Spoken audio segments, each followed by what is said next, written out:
Hello everyone, welcome to the 2025 AP Calc AB and BC Free Response Solutions. So I suppose we're just going to jump right in. So we're going to start with Calc AB here. Number one, what do we have here? It says an invasive species of plant appears in a fruit grove at time t equals 0 and begins to spread. The function c, defined by c of t equals this, models the number of acres in the fruit grove affected by the species t weeks after the species appears. It can be shown that, okay, this is just a derivative. That's fine. That's very normal. Um, okay, so it says our calculator should be in radian mode. I actually have a calculator with me right now. However, we will fix that when it becomes necessary. Okay, let's start with part A.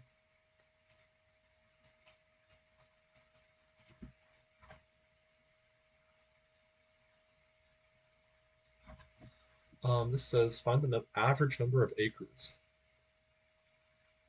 Okay, so this is an average value equation. So what we're going to do is first divide by the interval, which is 1 over 4 minus 0, multiplied by the integral from 0 to 4. So this is like taking the area and dividing by the width to find the average height. The average height is the average number of acres. And then we're going to take the integral of just this function here. It's not the derivative, it's just the regular function here. So 7.6 arctan, or you can write inverse tangent of 0.2 t dt. And then whatever this gives you is going to be the answer. I'm going to quickly go get a calculator and I'll be back. Just going to be about 1 to 2 minutes.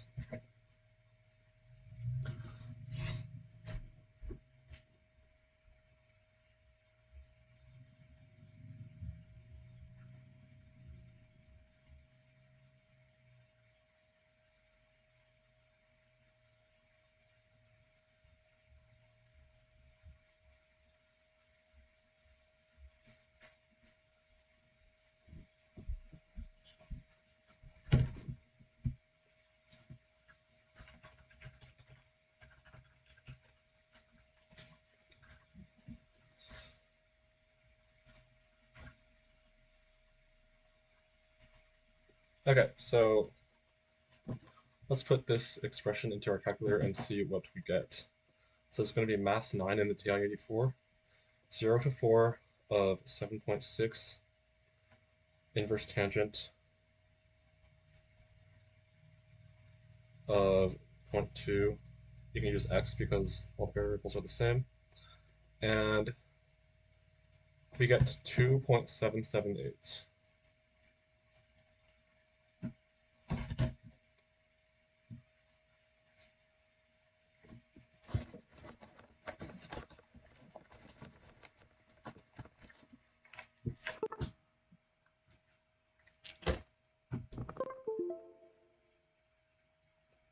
2.778 acres.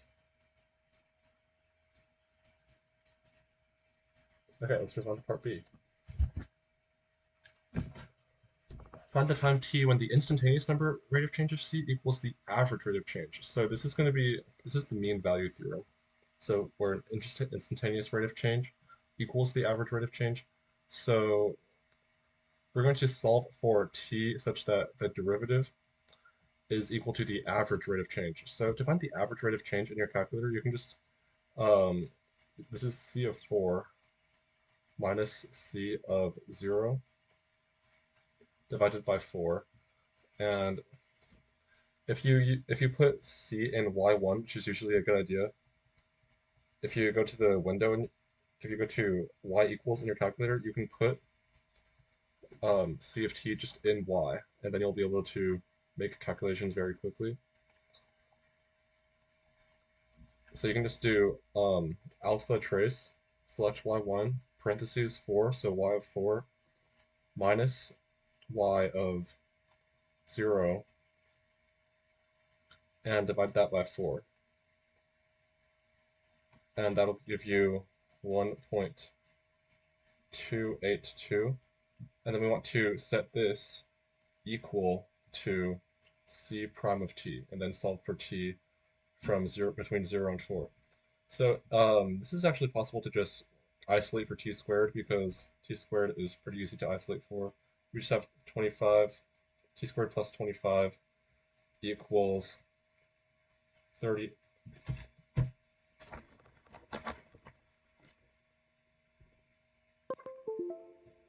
equals 38.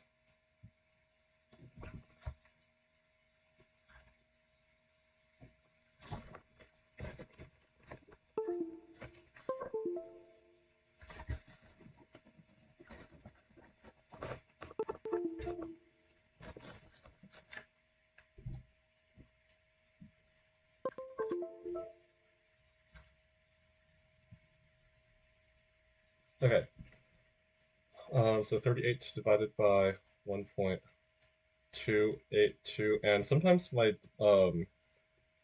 screen kind of disconnects from my mouse, so I have to like reset it. That's gonna happen like every 5 minutes or so, which is slightly annoying, but that's okay. So, but eventually we get solving this, we get t equals 9.5 square root 2.154,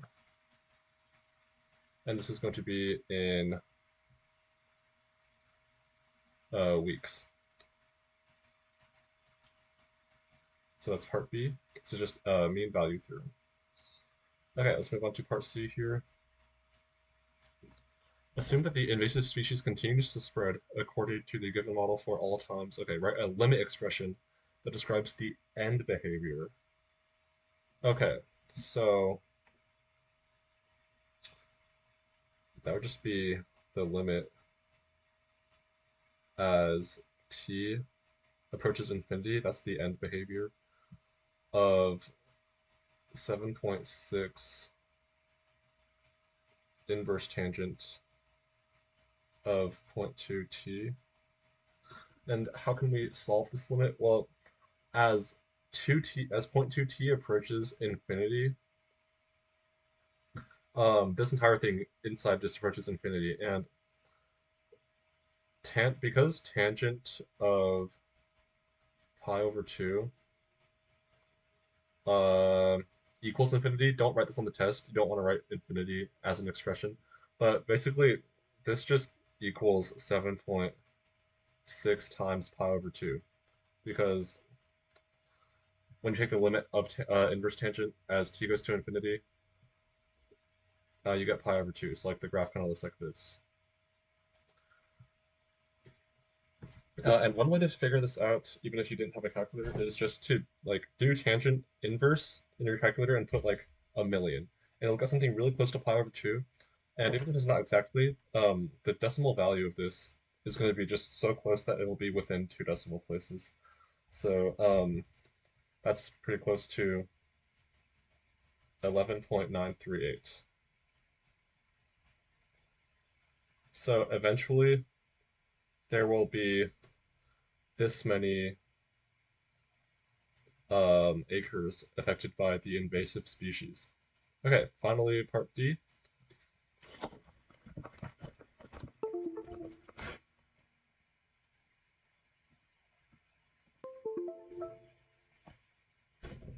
Now we have part D. At time t equals 4 weeks, the invasive species appears in the fruit growth measures are taken to counter. Okay, so the function. Okay. So basically, they're taking c of t and subtracting this sort of integral integral thing. But anyways, so after 4 weeks, they start to do some stuff. At what time does a attain its maximum value? We're gonna want to take the derivative to find any maximums or minimums. So a prime of t is just equal to c prime of t times the derivative of times the derivative of this integral. And that's going to be the fundamental theorem of calculus. When you take the derivative of an integral, those are basically kind of opposite. And what that basically means is we can just plug in t into this part here.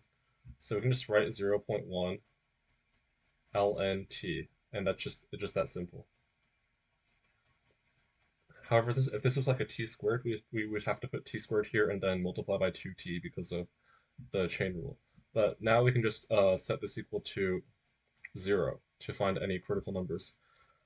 So this is now where it's helpful to have c of t in your calculator, because now you can go to y equals, and then make y2 equal to math 8, which is the derivative with respect to x, and just put y1 into there at x equals x.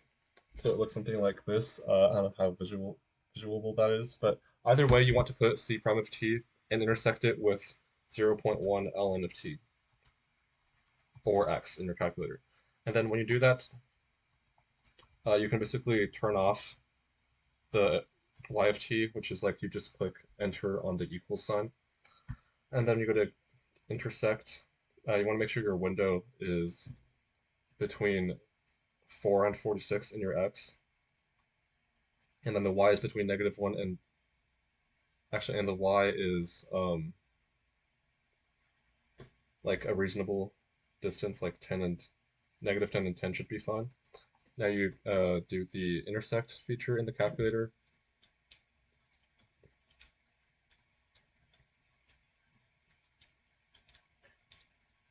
And then when you do the intersection, you should get something close to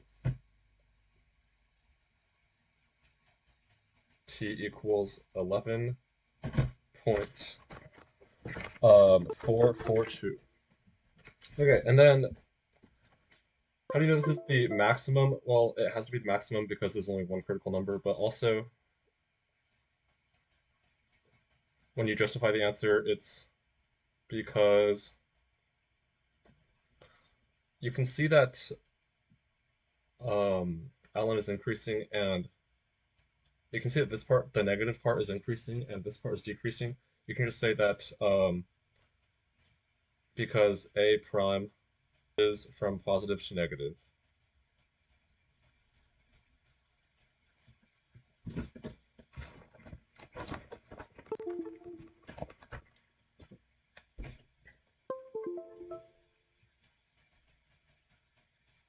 So for the justify, you don't have to write that much, but you just write like a phrase or sentence that is the reason for your answer. So just write like this changes from plus to minus. You don't actually have to like draw the graph in the calculator. You just have to say it, and because if you say it, then they know that you understand it.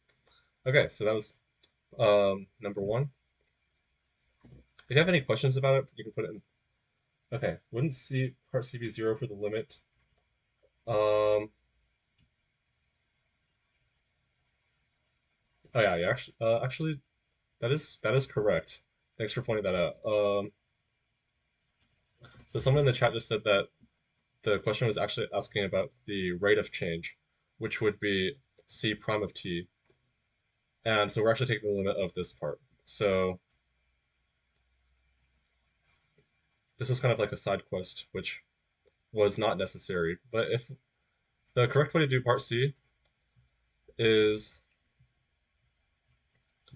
to take the limit as t approaches infinity of 38 over 25 plus t squared.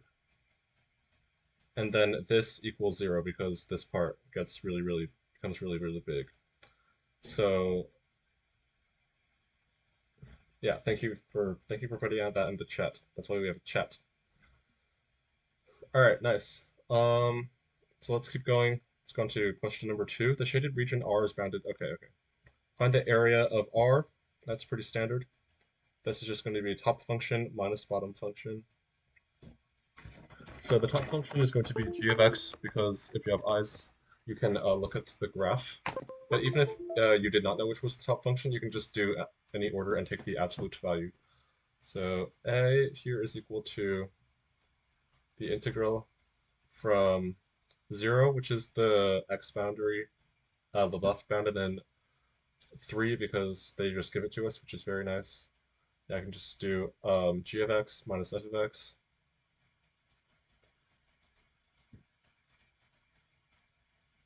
Oh wait, is this calculator? No.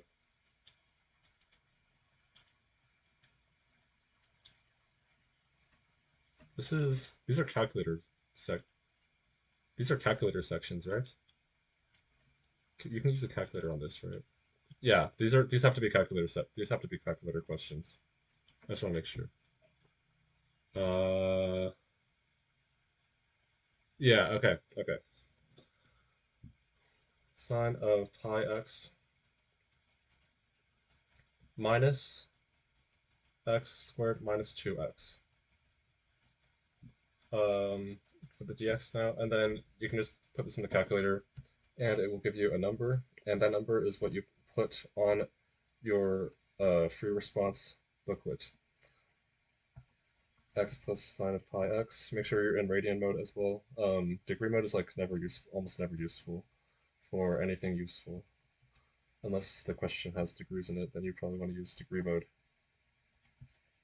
Okay, so we get about 5.137. 3 decimal places, either rounded or truncated. Let's move on to part B. Region R is the base of a solid for the solid at each x. Okay, so this is a cross section. So for cross sections, we want to take the integral, the volume equals the area of the cross section. So it's a rectangle with a height x and a base in region R. So find the volume. Okay, so it does want us to calculate it. So we can write v equals the integral from 0 to 3. And because it's perpendicular to x, the base is going to be top minus bottom, and the height is going to be x. So this is what it looks like basically, is if imagine you were looking at this solid from the x direction. So if you're looking at it this way, then the rectangles would look like this. This is the base, and then the height kind of comes out of the page. And because this is like 0.5, this would be a height of 0.5 because the height is just x. So the wider the base, the higher it's going to be. It's just, or not the wider the base, but the farther along you go on x, it's higher. So you kind of get a triangle looking thing where you have a slant up like this, but you also have a different base. But anyways, you just have x here, and then because this is the base, and then you multiply by the height of the triangle, or so this is the height, and then multiply by the base times height. Then you just put this all into here, dx, and then in your calculator you can actually just click the up arrow, and then you can like have to add more parentheses. But if you do it the right way, you don't actually have to retype all of it again. You can just insert, second delete, insert, and then put an x out front, or just multiply by an x by the whole thing, and then that will change your answer, and that's going to give you the volume of the uh, solid instead. And here we get 7.705.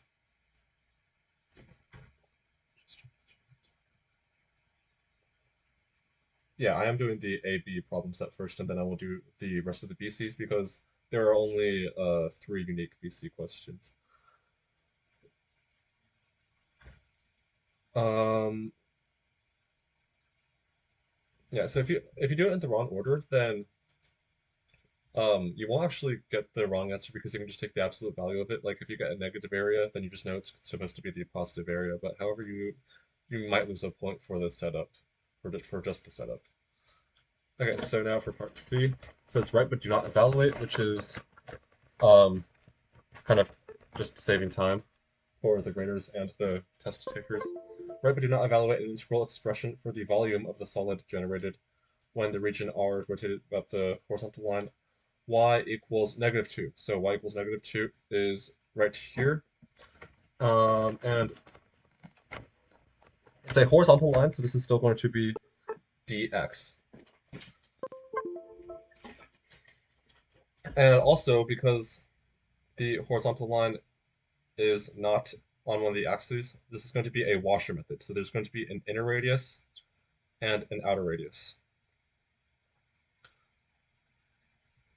Okay, so we can just start with v equals, this is washer method, so it's just going to be pi times big R squared minus R squared minus pi times little r squared, or just pi times.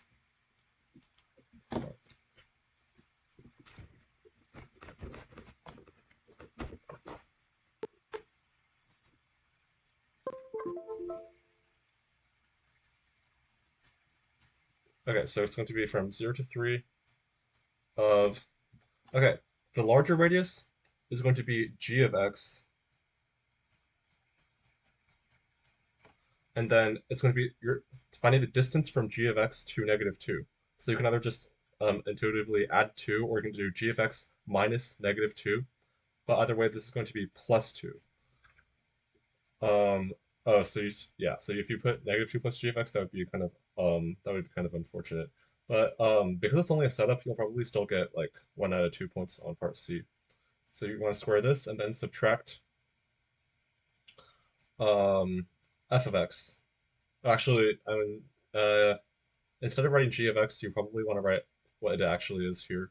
But here I'll just write f of x plus 2 squared dx. And then, yeah, so f of x, g of x is g of x, f of x is f of x. All right, now part D. It can be shown that the derivative of, yeah, sure, that's just the derivative. Find the value of x for which the line tangent to the graph of f is parallel to the line tangent to, okay, this is just like a kind of a throwaway filler question. It doesn't really relate to any areas.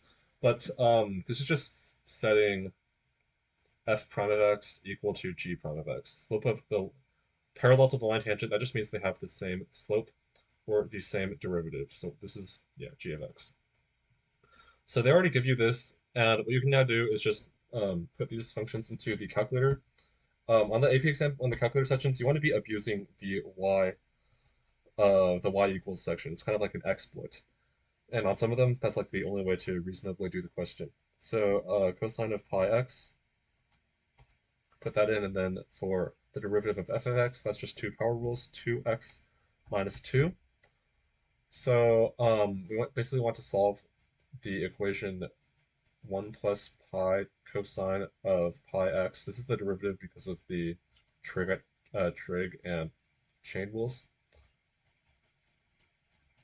And if you didn't have a calculator, this would actually be impossible to solve using algebra, because this is what's called a transcendental equation.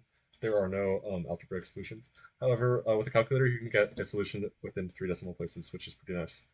So let's just go to the same intersect function.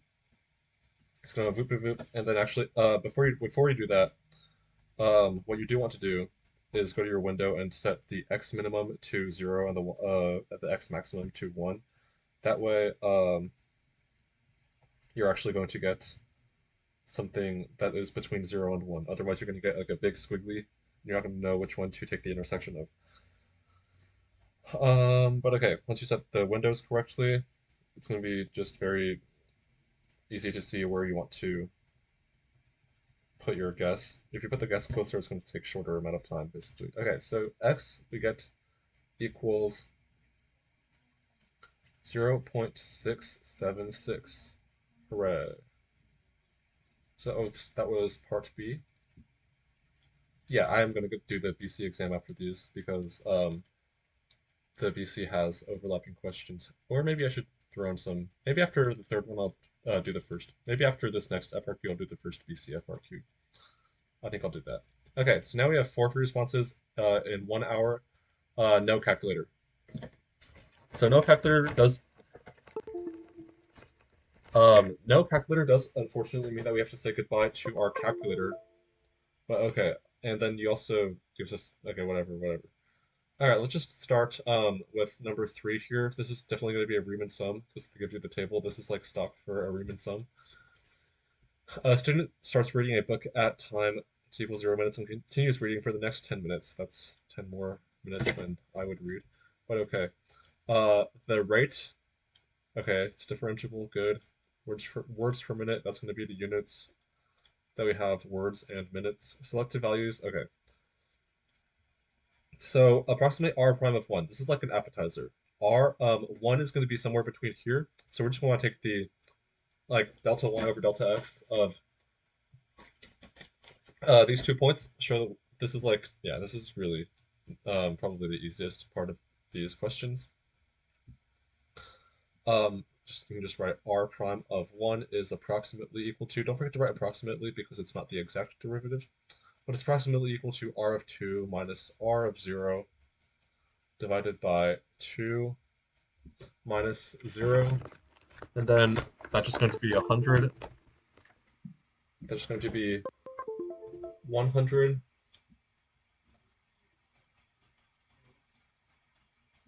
minus 90 divided by 2, which equals 5. Nice.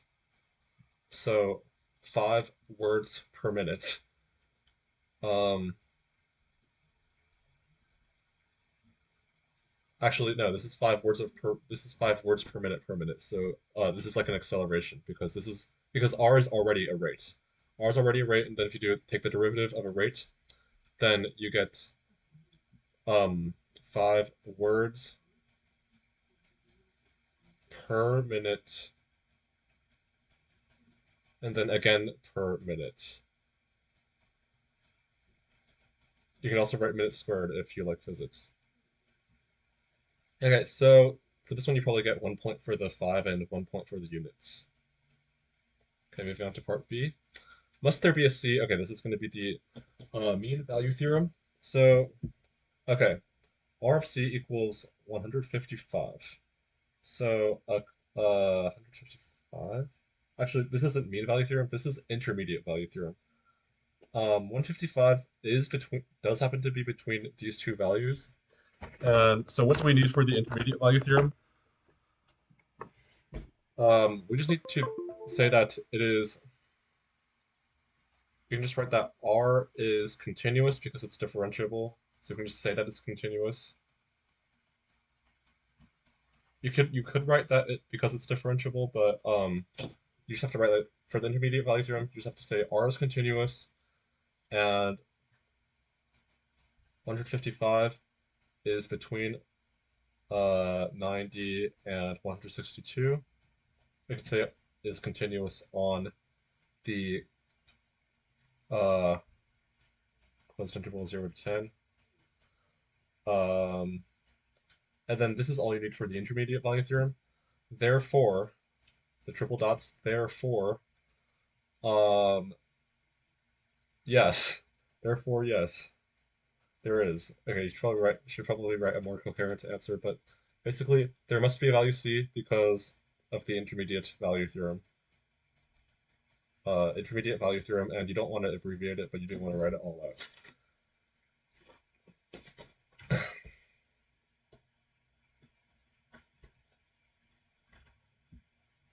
All right, let's go to part C. This is the first Riemann sum.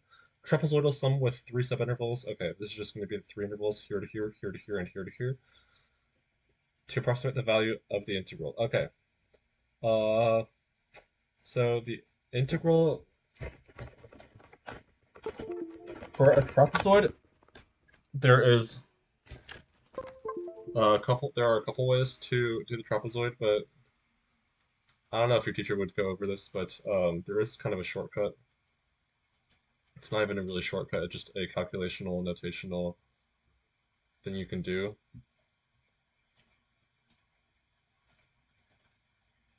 Um, where's my stuff? Where's my stuff? Where's my stuff?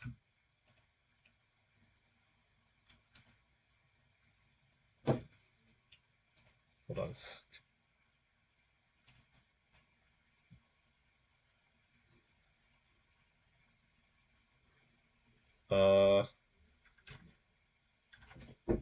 Give me a second while I fix this.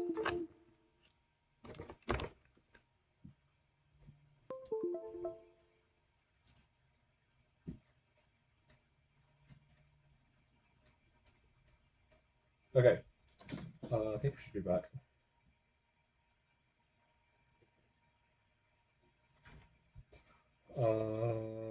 All right, so this integral is approximately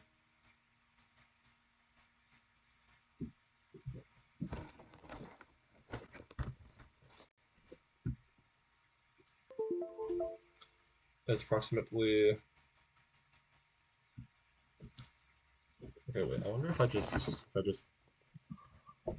only go on here.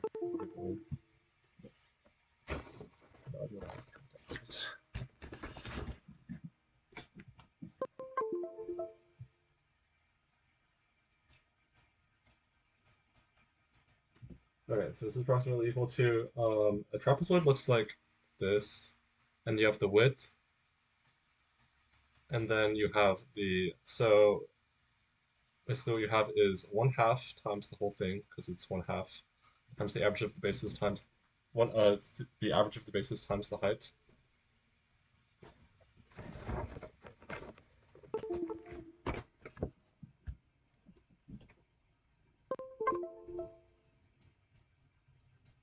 So start with 2. This is the first width times the sum, which is 90 plus 100. And these aren't equal subintervals, so you can't do the thing where you just do 90 plus 100 plus 100 plus 150 plus 150 plus 162. But you can just do 6 times 100 plus 150 plus 2 times 150 plus 162. And okay, what does this equal? This equals this is 490, 640, 640, 790, 952. Is that correct? I'm not really in a mood to check if that's correct. Oh, actually, no. It's I'm off by 300, so it's just going to be 1252.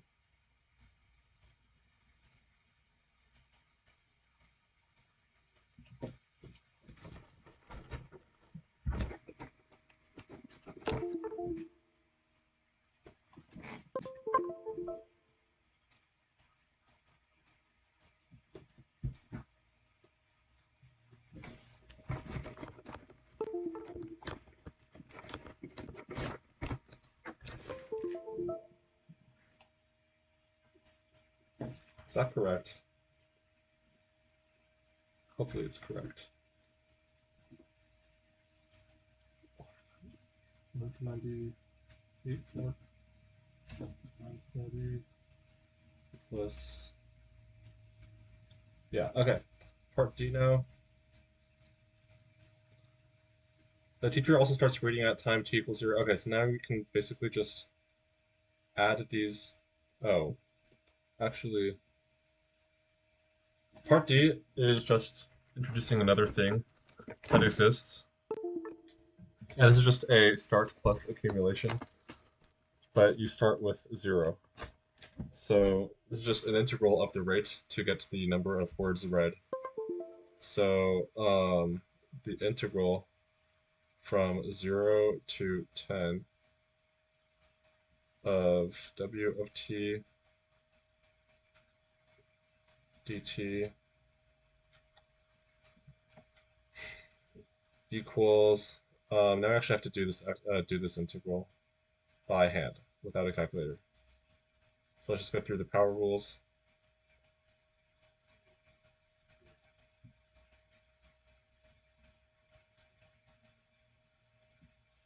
Okay, so first expression, plus 1 divided by 3, negative 1 over 10 t cubed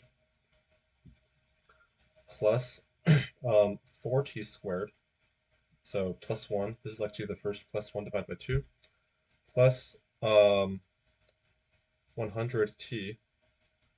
this is evaluated from 0 to 10. And all the zeros are going to be 0, so this is just going to be negative 1 over 10th, negative 1 over 10 times 10 cubed, plus 400 plus 1000 minus 0, which equals negative 100 plus 400 plus 1000, which is 112, 0, 0. So 1200 words in 10 minutes. And that's pretty reasonable because, like, that's like an average of 120, which is like in the middle here. Okay, so I think a lot of you here want to look at some BC stuff, so let's actually look at the very infamous polar whatever. Okay, so this is the same, and then let's just look at this polar thing. What is going on here? This is a calculator. This is also a calculator problem. Okay, what do we have? We have this, we have this, and we have this. Nice. Okay, find the rate of change of r with respect to theta.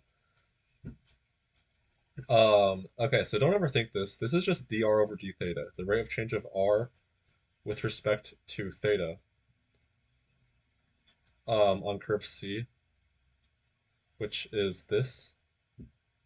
Um, and this is also equal to just, r prime of theta, which is a power rule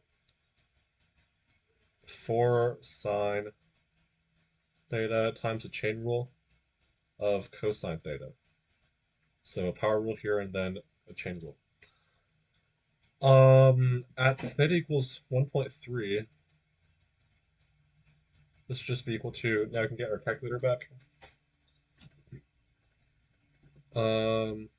You probably just want to go to y1 and put 2 sine squared of x, or 2 times sine of x squared, and then you just do the math 8, the derivative with respect to x of y1 at x equals 1.3, and you would get 1.031. Okay, so this doesn't really mean anything. It just means that, like, as theta changes a small amount, r changes by this much small amount with respect to theta. This is just kind of a this is also just kind of a warm up. Okay, so now B is probably some real stuff. Find the area of the region that lies inside curve C, but outside this. So what do we do here? Well, one strategy is okay. Wait, interesting. Wait, let's actually think about this. We're gonna have to just find the area of C and then subtract this part. But how do we do that? I think we just do some outer radius minus inner radius is probably what we do.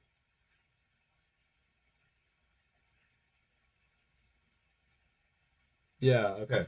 So, okay. I'm actually gonna zoom in. Zoom in here. I'm gonna try to zoom in. Am I able to zoom in?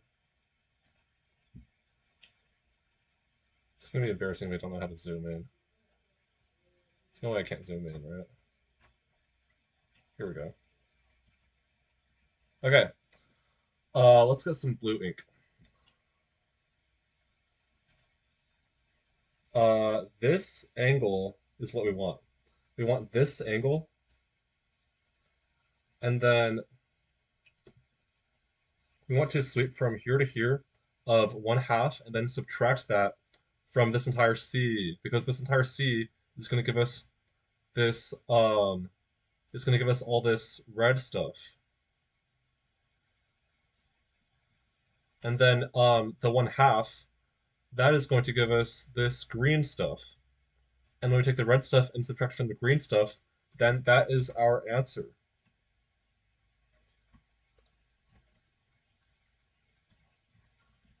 Okay, So, taking all that together, first step is to find out what is what is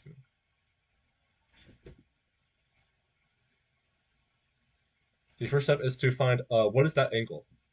So first we want to do mm, this is an intersection. So 2 sine theta, 2 sine squared of theta rather, equals 1/2. This is doable. This is just sine squared of theta equals 1/4, or sine of theta equals plus or minus 1/2. That means sine of theta. That just means theta. If you just look at it, they're positive. They're going to be pi over 6. If you're comfortable with unit circle, and 5 pi over 6. All right. So now when we set up our integral, the area is going to be okay. So remember the area equation is from theta 1 to theta 2 of 1/2. Don't forget the 1/2, and then r squared. So you square r. 2 sine squared theta, and then all squared again d theta, and then minus 1/2 of the same thing. You can also just squish them into the same integral because all the bounds are the same, and you have this constant up front as well. So when you squish all of that, or when you solve all of that, that's going to be the area between them because you subtracted the inner from the outer. It's kind of like a washer method, but with polar. This is just going to be 1/2 squared. Okay, and then in your calculator, you don't actually have to change anything because like your calculator doesn't care about the difference between any r or any x or any theta. So if you just do 1/2 times math 9 from pi over 6 to 5 pi over 6, and then you do alpha trace y1 squared minus 1/4 basically because that's 1/2 squared dx. You get, so I make sure this is reasonable.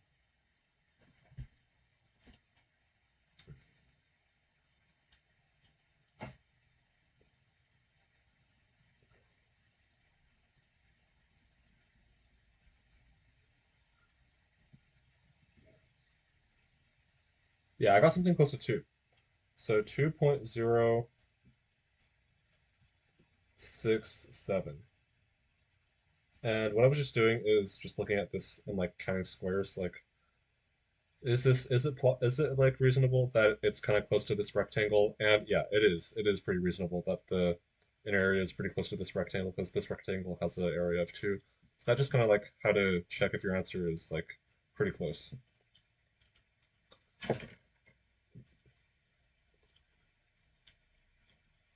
Yeah, the Physics C exam was kind of Physics C free responses were kind of hard. I just finished the Physics C free responses. Okay, it can be shown that, whoa, what's going on? Now you have dx over theta, d theta. So, x is equal to r cosine theta.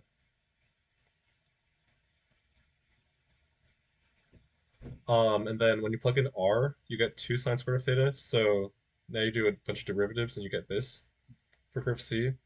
For this thing here, we want to find the value that corresponds to the point C that is farthest from the y-axis. Okay, so that is going to be this point here. And what's special about this point here is that dx over d theta is going to be equal to 0. And that's because um like the change in x is going to be basically the change in the distance from the y-axis because the x value is the distance from the y-axis. Like if your x value is here, you're this far from the y-axis, that's also going to be your x coordinate. So when it gives you this, that just means it wants the right side. It wants the right side, not this left side. So it's going to be this point here, but we just have to find it. So we set dx over d theta equal to 0, and then in your calculator, you can just put this as a new thing.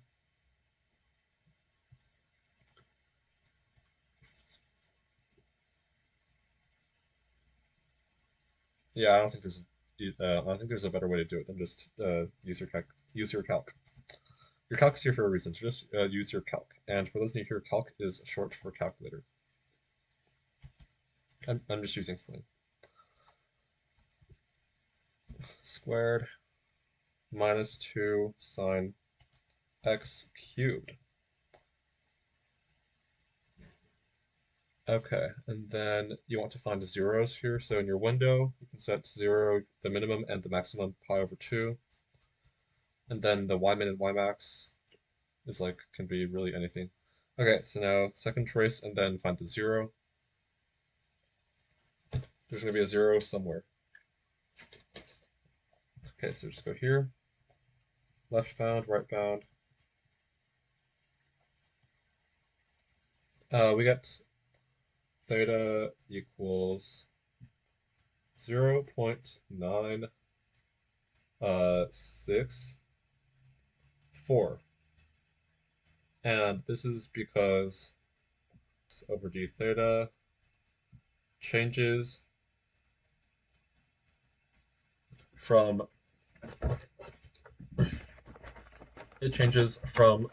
positive to negative, plus to minus, positive to negative. Okay, so this was kind of interesting to test if you can recognize that this derivative has the purpose of the change in distance from the y-axis. So this thing is related to this. Okay, let's go on to part D. A particle travels so that okay, so this is probably going to be related with. Wow, yeah, okay. So the particle's distance from the origin. But wait, the particle's distance from the origin? That's just going to be dr. So the particle's distance from the origin in polar is really easy. That's just r. R is the distance from the origin. So basically what we want to find dr over dt.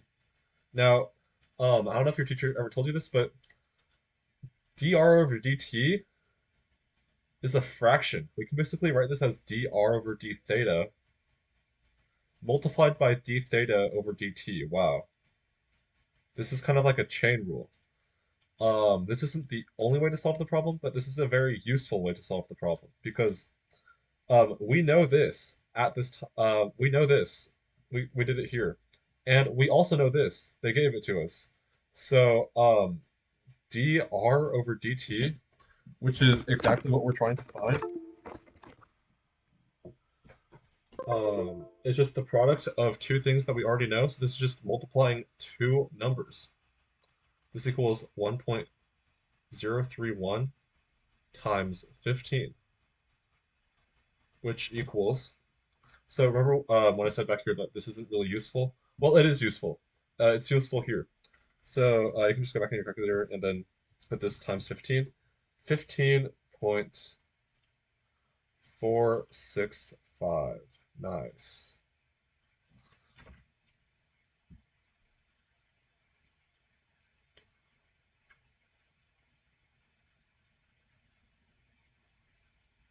Wait, what am I watching? Okay. That was a BC question. I think we'll go back to AB now. Let's go move on to AB number 4. The continuous function f is defined on closed interval. Okay, the graph of f. Okay. Let g be the function defined by g of x is the integral from 6 to x. So it starts at 6 and it goes to any x of f of t dt. So this is going to be an integrally defined function. They like to do these. Part A says that find g prime of 8. and give a reason for your answer. Now, the reason for your answer is just going to be the fundamental theorem of calculus. Um,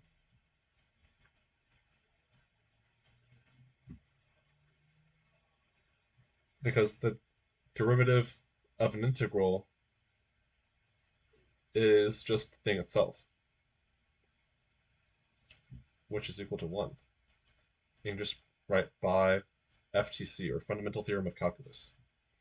And that should just be fun. You could go deeper into writing that g prime of any x is equal to the derivative with respect to x of 6 to x of f of t dt, which is equal to f of x, but okay, that's just saying the same thing anyways. Okay, let's move on to part B. Find all values of x in the open interval with a point of inflection. So a point of inflection, the derivative we're looking for is the second derivative. And we want the second derivative because that gives us the concavity. So because we have the graph of x and we know that f is equal to g prime of x. Oh, and by the way, on these questions in the rubric, there is a point dedicated for you to writing that f equals g prime anywhere in the question. If you write this anywhere, you get that's like the universal point. So if you study rubrics, then you'll find this a lot in like every test, especially on these like integrally defined functions. You get 1 point for any mention of the fundamental theorem of calculus. So that's why it's useful to like write this, because that just automatically gets you a point. Okay, so find all values of x. We basically want to find the critical values of f. So the possible points of inflection of g are the critical values of f, because f is the derivative of g. Okay, so that's going to be when f is either equal to when f prime of x equals 0 or undefined. So it's undefined here.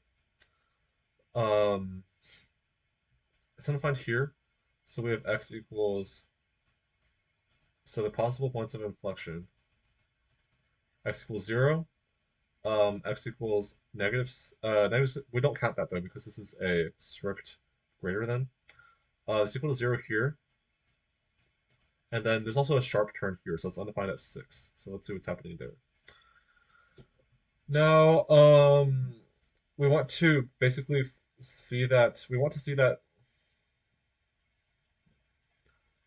f is changing from increasing to decreasing or decreasing to increasing. That would be a point of inflection. So at x equals 0, it's still increasing. So we don't count that. At x equals 3, it does go from increasing to decreasing, and then here it does go from decreasing to increasing. So we can basically write that. We can cross out 0 and write x equals 3 and 6, because you can either write that f prime changes sign. That's probably the most concise way to write it. Or you can write that f changes from increasing to decreasing or decreasing to increasing. So that's going to be this is just a relationship between concavity and the first derivative. Okay, find g of 12 and g of 0. G of 12 equals the integral from 6 to 12 of f of t dt. This is just going to be a triangle. That's just the area of this triangle. Just write 1/2 base times height, 1/2 6 times 3. It's equal to 9. Nice. Okay, and then g of 0 equals integral from 6 to 0 of f of t dt. And this is equal to negative of the area from here to here. It's equal to negative 1/2 pi times 3 squared. which is negative 9 pi over 2. And the reason it's negative is because we switched the bounds. So when you switch the bounds, you're basically summing the area backwards. So your delta x is going to be negative because when you do, let's say if you do like a Riemann sum, you would be doing 5 minus 6, which is negative. So that's why this is a negative number. Yeah, so g of 0 equals negative 9 pi over 2. That's just the area of the semicircle, but negative. Okay, part D now. Find the value of x at which g obtains an absolute minimum. So, an absolute minimum is going to be where g prime of x equals 0. That's going to be possibly where x equals so it could be negative 6, it could be 0, or it could be 6. Or it could be the endpoint, the other endpoint, which is 12. And now basically what we have to do is plug it in. G of negative 6. What is this equal to? Well, either way you look at it, this is equal to 0 because it's an integral from 6 to negative 6. It's the negative of the area from 6 to 6, but they cancel out.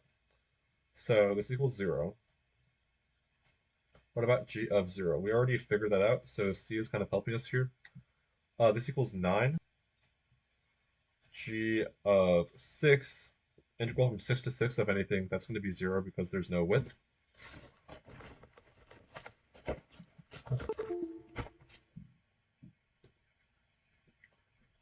There's no width. That's also equal to 0. And finally, G of 12. Oh, wait, did I miss it? No, sorry. These are swapped. Yeah.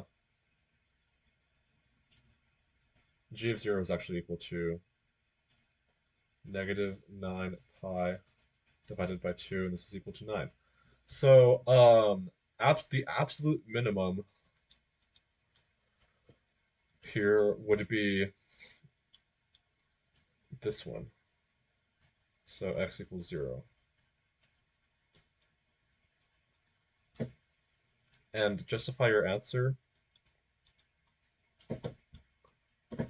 I mean, the justification would just be that out of all the Cn critical numbers and endpoints, least value. It's just the absolute minimum. It's the least value from all the critical numbers and endpoints. Or you could argue, or you could maybe say that this entire thing, this entire table is the justification, but they probably do want these words. They probably want these words. Okay, so we have now done over half of the problems that we are going to go over today. So there are 9 total, and we just did 5. Let's go back to BC. Let's see what BC has to offer. This is the no calculator section. Number 3, we already did this. That's pretty nice. We also did this one. So let's go to number 5. Okay. Ugh. Yeah, I don't think any of us likes to see these, but oh well. They are part of the test. So let's start with part A. Find f double prime of 1. Okay. Um, how do we start here? They already have the first derivative, so we can just take the derivative of the first derivative. So the derivative of the derivative equals, okay, this is a chain, this is a product rule. So you have 3 minus x and you have y squared. When you do 3, okay, so derivative of 3 minus x, that's negative 1 times y squared plus 3 minus x times the derivative of y squared. So the derivative of this times y squared plus this times the derivative of y squared, which is going to be 2y y prime. So don't forget the chain rule whenever you implicitly differentiate with respect to y squared.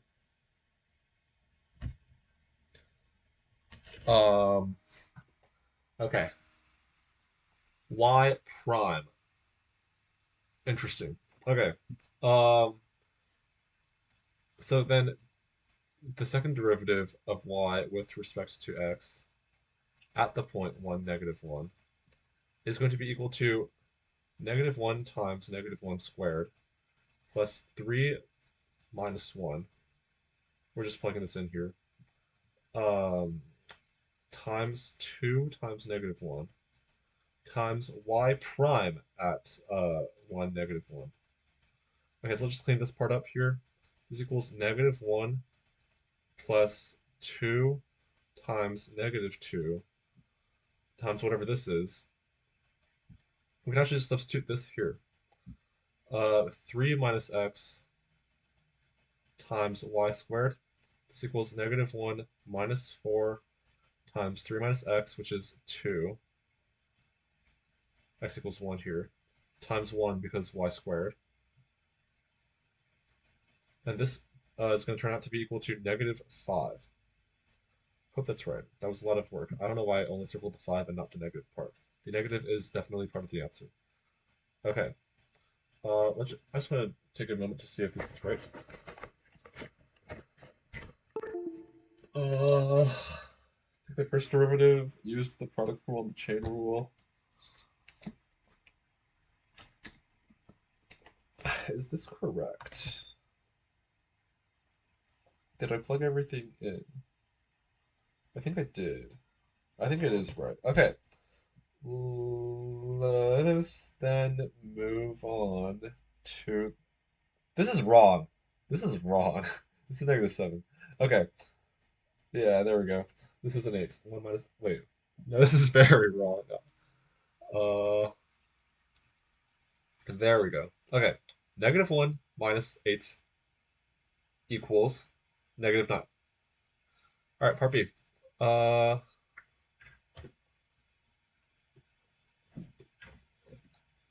write the second degree Taylor polynomial.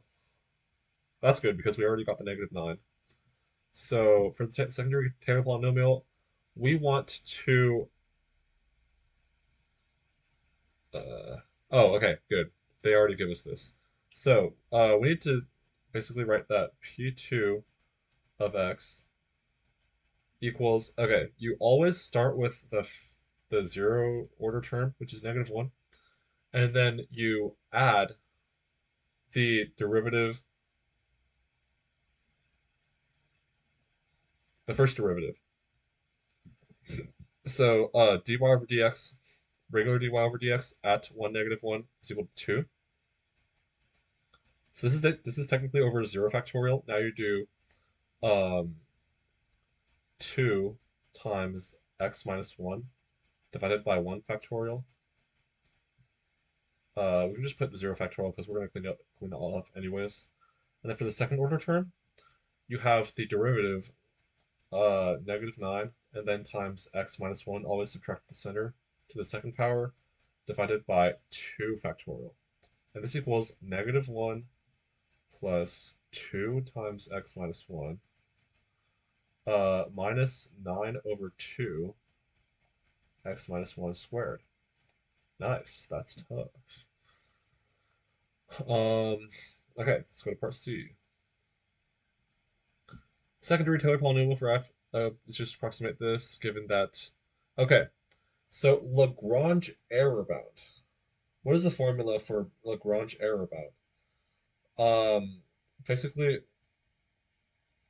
the idea is the same as the intermediate. It's the alternating series bound, but we take the next term and we take the maximum possible derivative so that we know that the next one can't correct it, can't overcorrect it.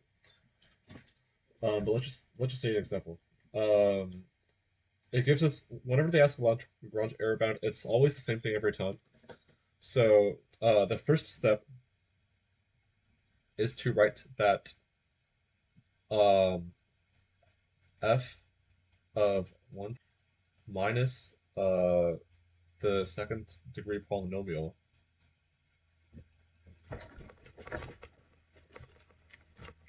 of 1.1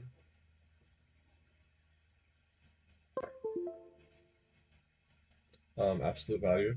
This is the bound. This is less than or equal to. Is less than or equal to.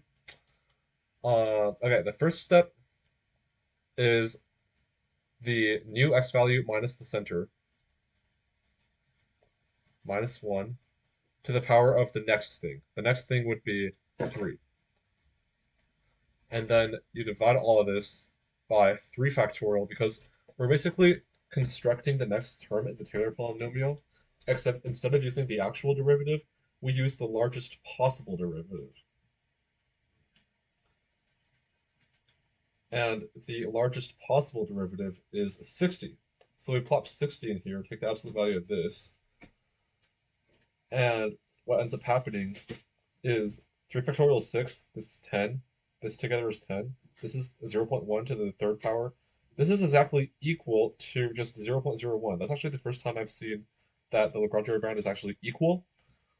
So that's just correct, but you're done. So that's just done. So Lagrange area bound looks scary, but if you know the formula, which is f to the n plus 1 derivative of z times um, basically x minus the center divided by n plus 1 factorial. If you know this, then you can actually just plug it into the Lagrange error bound, solve for this quantity, and then just show that it's less than or equal to this. And in this case, it's equal to it. Yo, Richard Lynn, how are you doing? How are you doing, Richard? Okay, let's go to part D. Euler's method. Euler's method, you always want to use the table. And there are different tables to use. The one I like to use is x, y, and dy over dx, and then just change in y, which is equal to change in x times dy over dx. And then it rarely requires more than 2 steps. Okay, so we start at x equals 1, where y equals -1, and then the derivative here we already know is equal to 2. And, okay, so if we want to approximate 1.4, then delta x,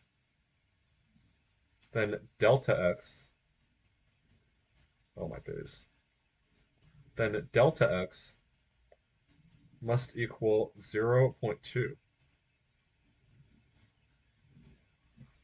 Because we want to go from 2 steps from 1 to 0.4. Okay, so 0.2 times the derivative here is going to be -0.4.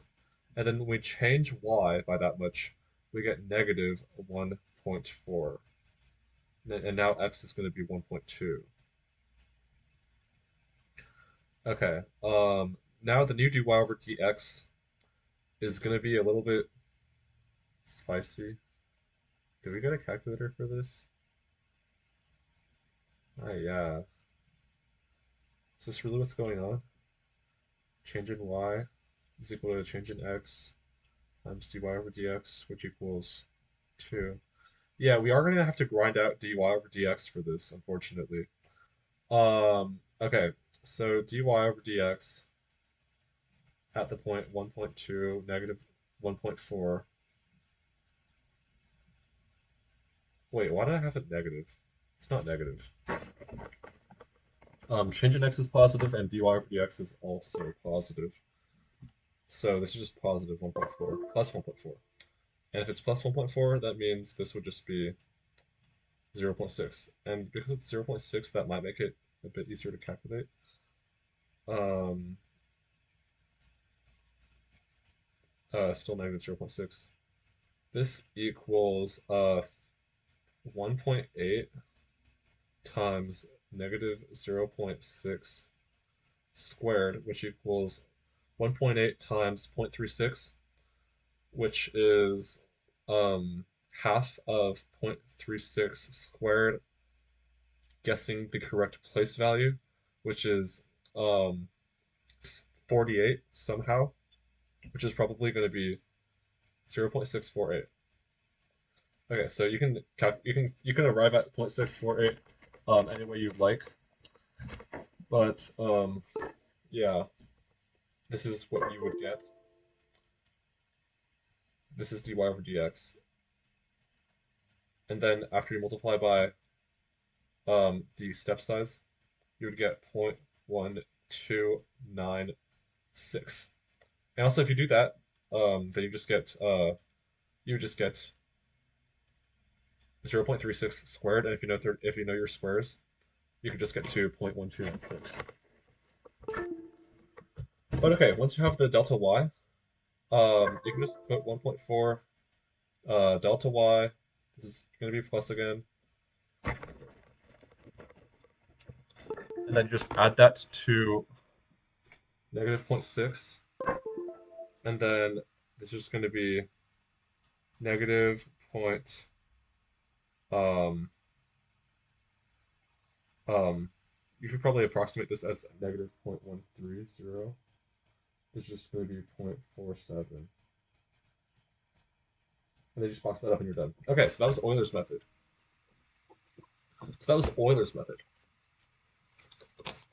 Two step sizes. So not too bad. Yeah, not too bad. Two step sizes, not too bad. Um, yeah, two step sizes. So yeah, that was Euler's method. That was Euler's method. Yeah, anything else about Euler's method? Don't think so. Okay, let's keep on. Do we keep on going? I want to make sure this is right. Pretty sure it's right. Okay, let's go back to AB. Let's go to number 5 on AB. We got particle motion. Very, very nice. Okay, two particles H and J are moving along the x-axis. This thing. Okay. This is really no calculator. Wow. Okay. Wow. Wow. Uh. Okay. Wow. What? Wow. Okay, let's start with part A. We're given this information. Find the velocity of particle H. That's going to be a derivative. So v of H equals xh prime of t. This should also be of t. Okay, and this equals just a chain rule. 2t minus 4 times e to the t squared minus 4t.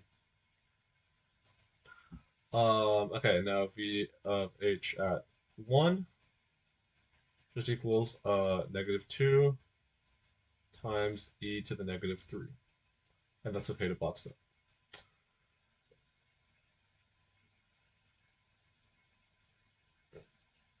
Yeah, that's fine. Okay. Now during what open intervals are they moving in opposite directions? Okay. Um, okay. What methods are there to do this question? So opposite directions mean it's either plus minus or minus plus, and you don't have a calculator, so I don't know how you can.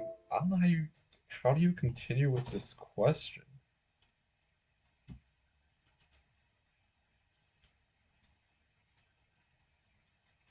I mean, how do you continue with this question?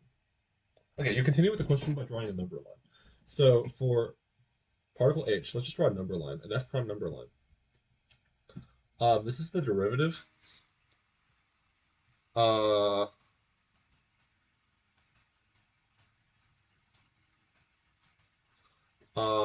okay. So this is the derivative, and e.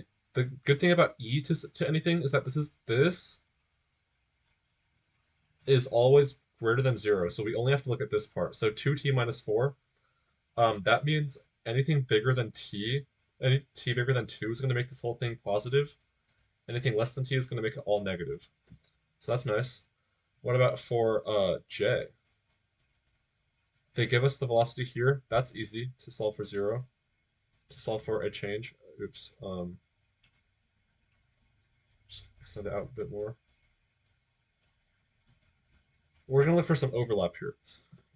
Okay, so the 2t, I mean, okay, the only like parts that are relevant are 0 and +1. Between 0 and 1, let's just say half, 1/2. This is going to be positive, and then this is going to be a negative number cubed, so this is going to stay negative, and then anything bigger than that is going to be positive. So the only parts where they actually have an overlap is between 1 and 2. And they can just write because uh, h is left, and then j right. H is moving to the left, and j is moving to the right. So if you just draw the number line and plug in some testing values, you can just figure out, all you need to know is whether they're moving to the left or to the right. Okay, let's move on to number C. Number C, wonderful. Very, very nice. Number C.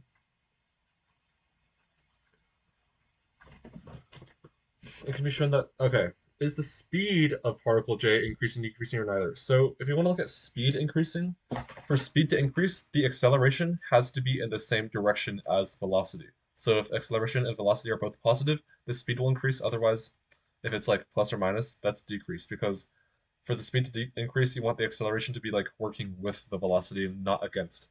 So all we need to do here is just um, like, what is the derivative?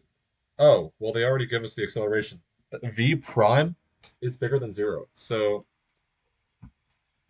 we just need to say that Vj of 2 equals 4 times 3 cubed is bigger than 0. So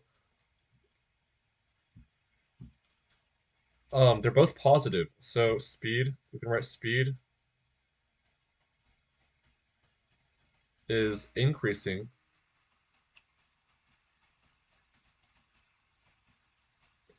because acceleration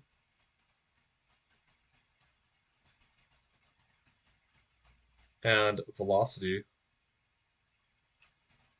are in the same direction.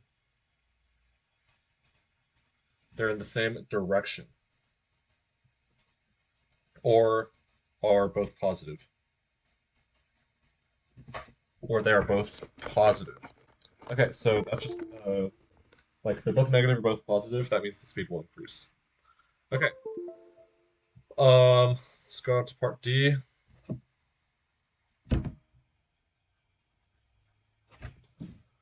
Particle J is the position. Okay, so now this is just going to be a start plus accumulation. Um, yeah, we just write x of j of t equals 7 at t equals 0 plus what happens after 0. So you start at 7 at 0, and then after 0, you gain this much. This is going to be Vj of x dx. We just use x because we want to do something different than t. This equals, okay, so if you want to find the position of j at 2, we would have to do, this would be equal to 7 plus the integral from 0 to 2 of 2t times t squared minus 1 cubed. Now, this thing right here, we could solve using a u substitution, or you can use the cool way, but for the sake of the video, I'll actually do the u substitution, even though it's slow, even though it's a bit slower. If you're watching this back and you know how u sub works, you can like skip 2 minutes ahead. But okay, u equals this thing here because we want the derivative to be somewhere else. The derivative is 2t, and we find that here, so that's good. That means we can write du equals 2t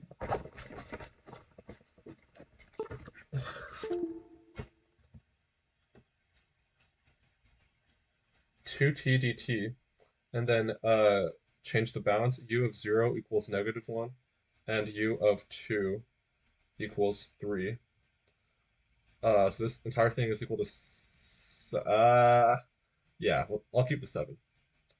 7, just, yeah, I'll keep the 7, and then, actually, yeah, we have to change it to the U world.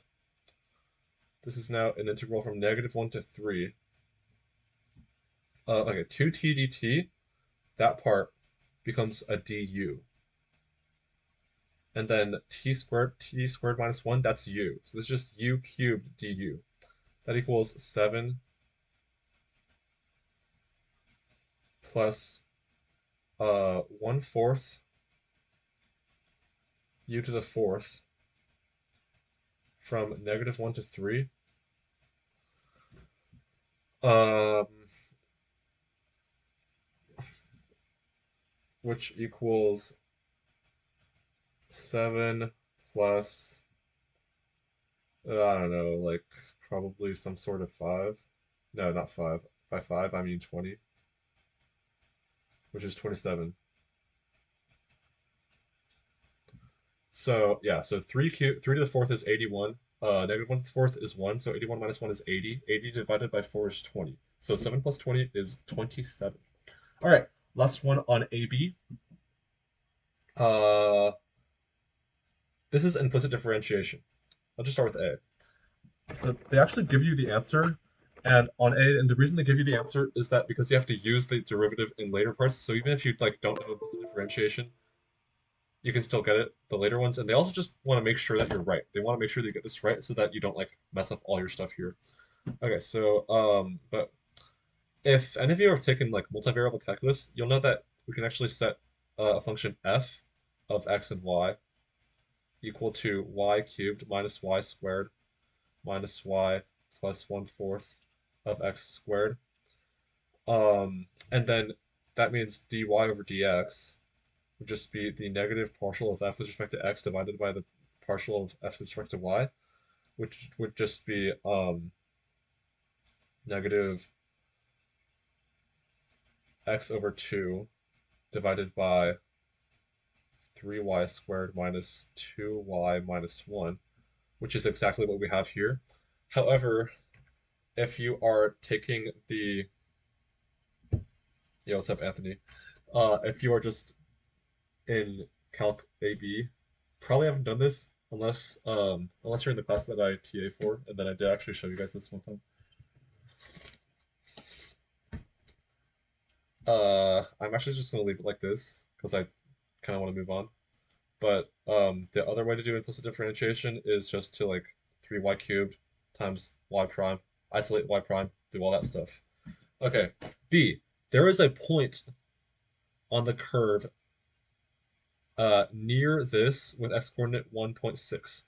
So we want to use the tangent line. So how do you get a tangent line? You need a point and a slope. So uh, we want to find the slope. Let's find the slope. Let's find the slope. dy over dx at the point. We want to use the slope at 2 comma -1 because that's like a reference point, and then we want to go off of that to approximate this because it's close. Okay, so this equals just gonna plug it in. -2 divided by 2 times bunch of y stuff, 3 plus 2 minus 1, which is 4. This equals -1/4. So the slope is -1/4. And the point is 2, -1. So the tangent line is y plus 1 equals m times x minus 2. So that means y at 1.6 is approximately equal to, we can just subtract the 1 over here. Yeah, so this is approximately equal to -1/4, 1.6 minus 2 minus 1. And that's going to give us 1.1. -1.1. No, no, no, no. It's going to give us, okay, this is negative 0.4, so divide by 4 is plus 0.1. Plus 0.1 minus 1 is negative 0.9. Negative 0.9. Nice. Okay, let's move on to part C. For first quadrant, there's a point S where it's vertical. Okay, so if the line tangent is vertical, that means the denominator is somehow equal to 0, right? Yeah, if it's vertical, it's basically like undefined. So 2 times 3y squared minus 2y minus 1 equals 0. Now, let's just use the quadratic formula. I'm kind of in a quadratic formula mood. Uh, y is equal to negative b plus or minus the square root, but we know that y is positive, so we're probably going to be adding the square root.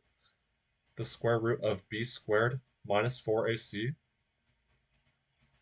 which is plus 12, all over 2a. This doesn't exist, by the way. Basically, it doesn't exist because the whole thing is equal to 0. This is just a constant. We can divide both sides by 2. 0 is still 0. Okay, all over 6. This equals 2 plus 4 over 6. Y equals 1. Wow, nice. Okay, so we just have to set it equal to 0 and solve for y. Nothing too crazy. Now we have part D.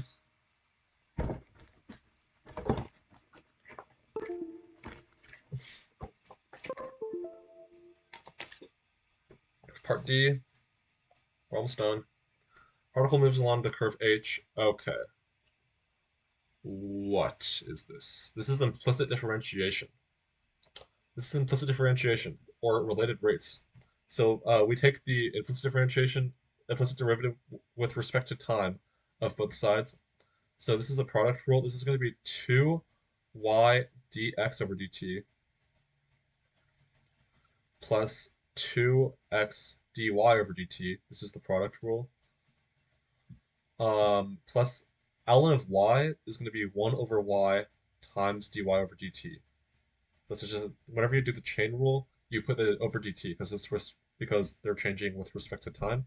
This equals 0. So we plug stuff in. Y equals 1 and x equals 4, and then dx over dt equals 3. So we have 2 times 1 times 3 plus 2 times 4 times what we want to find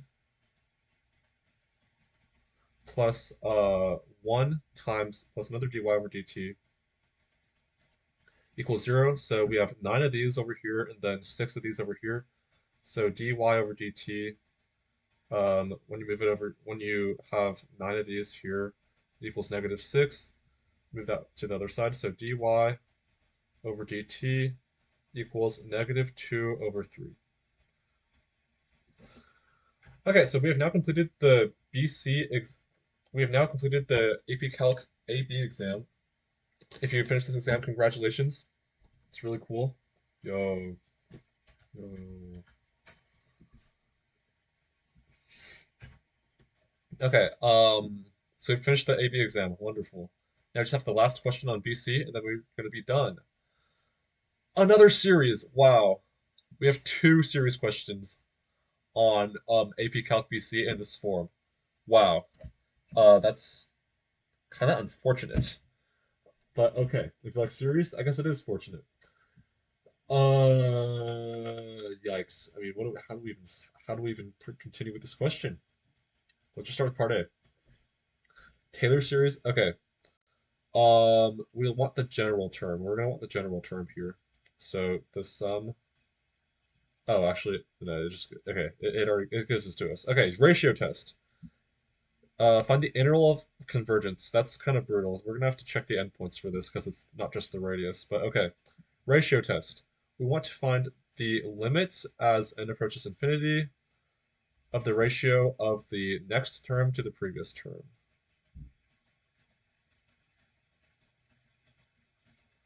And this equals the limit. Never drop the limit notation. Okay, so let's start with just x minus 4. By the way, just looking at this, the radius is going to be probably one. The radius is probably 3.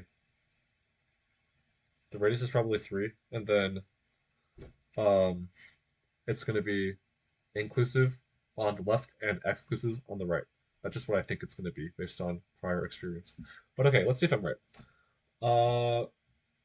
Uh, x to the fourth to the n plus 1, or n plus 2 rather, because this is n plus 1 again.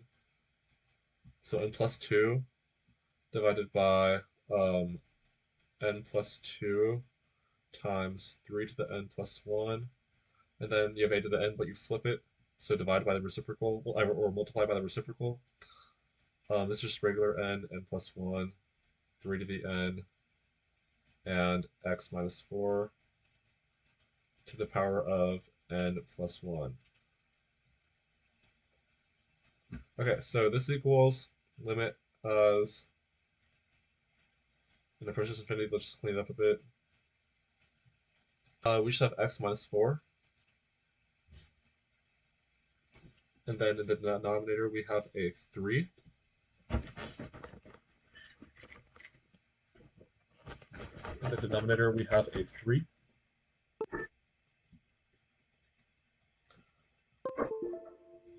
Um, and then, I mean, this and this, I think we're fine with just canceling that out. And we know that this is going to be less than, we want this to be less than or equal to 1. Less than or equal to 1. If it's 1, it's inconclusive. Okay, so then if x minus 4 is either less than 3 or greater than negative 3. No, okay, I'm going to take away this. I'm going to take this away. Okay, so now we have to check the endpoints. At x equals 7,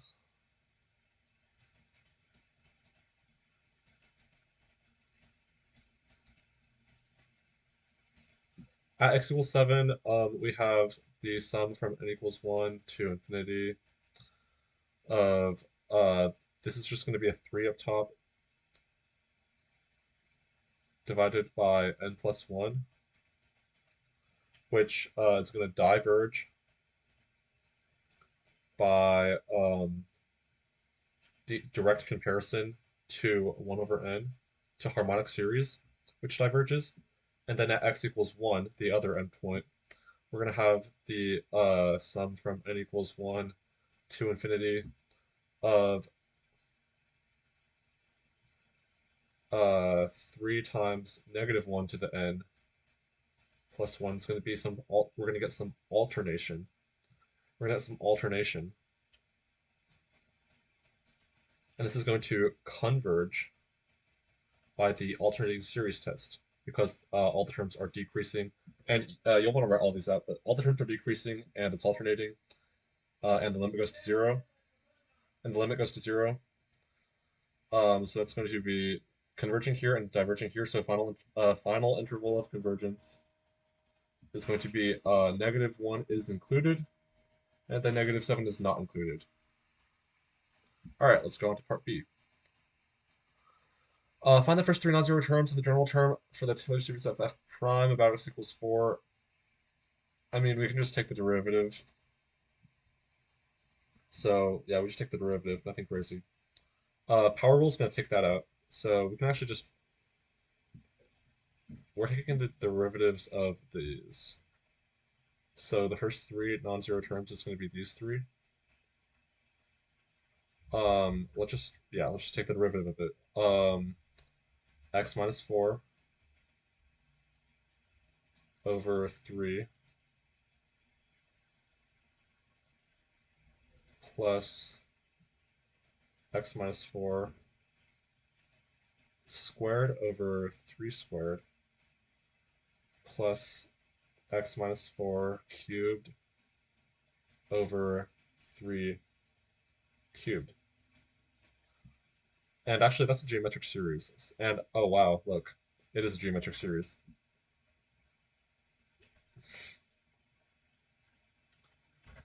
Okay, and because it's a geometric series, we can actually find a value of this, right? For all x in the interval of convergence of the Taylor series, let's show that, okay. I mean, the sum it's equal to a over 1 minus r, right? And the first term is x minus 4 over 3, and that also happens to be the common ratio. Um, so it's divided by 1 minus x minus 4 over 3. And to simplify this, we can multiply by 3 over 3. So on top it's going to be x minus 4, and in the denominator it's going to be 3 minus x plus 4, which is indeed going to be x minus 4 over 7 minus x. Nice. Okay, now part D, last question. It is known that radius is the same as the radius. Okay, does the Taylor series convert? Okay, at x equals 8. I mean, 8 is like outside of the interval of convergence.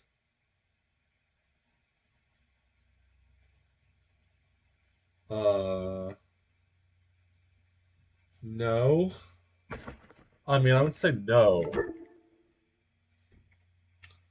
but we can also say okay. So the answer is no. You can say no because, like, if you look at the common ratio here, if you plug in 8, you're gonna get 4 over 3. That's bigger than 1. So you could say that 4 over 3 is r, which is bigger than 1. Or you could say that um, 8 minus 4 is bigger than 3, which is, yeah. So this is like kind of a, like, these three are like moderately difficult. This one is like um, they want your brain to be fried so that it seems hard, but it's not really that hard. So yeah, it's either radius bigger, I mean ratio bigger than 1, or outside the interval of convergence. So that is going to be the last free response question of the set that were released. Um, Sorry if these weren't the sets that you got, but I'm sure you could find some other people who did have the same sets. But thank you all for watching. Thank you all for watching the my second year of doing these AP Calculus for Responsible Solutions. Next year, I will no longer be a high school student, so it's questionable whether I'll do it again. However, it is possible that I will do it again. So if you don't want to miss that, you should subscribe. All right, bye bye.